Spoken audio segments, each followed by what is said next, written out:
Je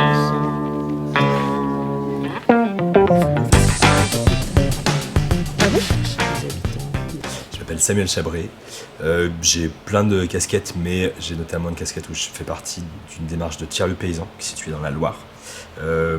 Donc au nord de Saint-Étienne, un peu le triangle des Bermudes entre Lyon, Clermont-Ferrand et Saint-Étienne.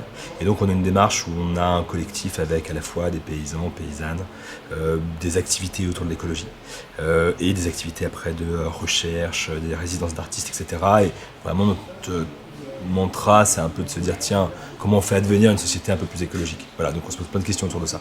Pas forcément beaucoup de réponses, mais en tout cas c'est un peu nos expérimentations qu'on mène là en ce moment, ces dernières années. Mais c'est pas n'importe quelle ferme, hein, par rapport à toi. Ouais, bien sûr.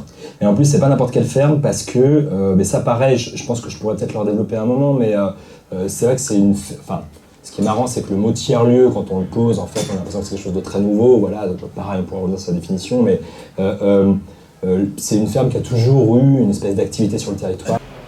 Et j'ai deux autres casquettes aussi. J'ai un collectif indépendant qui s'appelle Société Nouvelle. Voilà, on avait fait une web-série sur les tiers-lieux il y a de cela, on a fait 3 saisons, qui s'appelle Hypernien.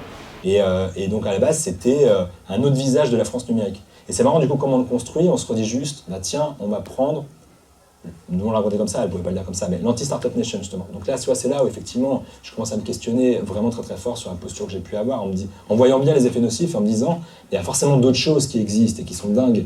Et donc on se dit juste, bah, il faut des choses ancrées sur des territoires. On va prendre des territoires qui sont des territoires en général assez décriés, tu vois, je veux dire, la Creuse.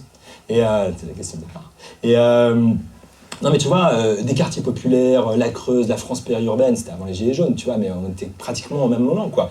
Donc en fait, tous ces endroits où vraiment les gens sont pas reconnus, où tu as l'impression que c'est que des endroits de défaite, en tout cas c'est comme ça que c'est raconté dans une partie des médias.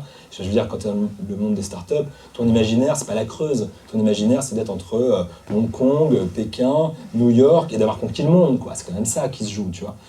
Et on accompagne aussi des organisations et des agences d'État notamment sur, pareil, des questions d'écologie, d'expérimentation, en se disant tiens, comment est-ce qu'on essaie de faire avancer un peu les politiques publiques dans le bon sens, quoi. Voilà. Ça c'est un peu on va dire le paysage dans lequel je m'inscris. Là, ce qu'on est en train de retrouver, c'est ça, hein. C'est des modes de faire, si tu veux, qui sont des modes de faire absolument différents. Tu vois, qui sont ni privés ni publics, qui sont des espèces de modes de faire où en plus tu mets ces acteurs-là autour d'une table et tu te retrouves à par contre de dire bah, on a besoin de le gérer collectivement. Et donc quelles vont être les règles qu'on a besoin d'édicter pour que ça fonctionne. Et après sa question c'était de faire intervenir sur l'entrepreneuriat. Donc au départ, franchement j'étais un peu là, c'est pas trop mes sujets, je vois pas trop pourquoi je ferais ça.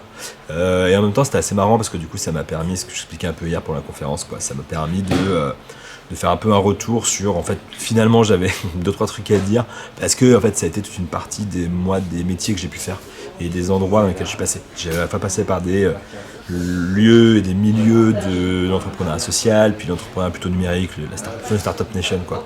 Et voilà, j'en suis revenu, et donc finalement c'était assez intéressant de me dire, bah, tiens, pourquoi j'en suis revenu, qu'est-ce que je raconte du coup derrière ça, et surtout pourquoi pour moi c'est une impasse dans la figure, à la limite que des gens fassent, mais des gens ont toujours fait, et ça c'est pas appelé entrepreneuriat en plus de ça.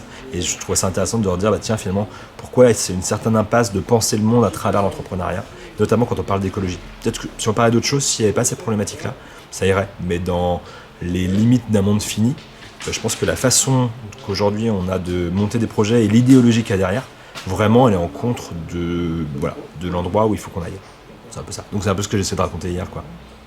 En fait c'était marrant parce que c'était assez intense, parce qu'en plus quand tu parles avec des gens dont c'est le métier, et puis moi ça a été le mien aussi, c'est pas évident de se dire tiens quels sont les angles morts de la posture que je prends.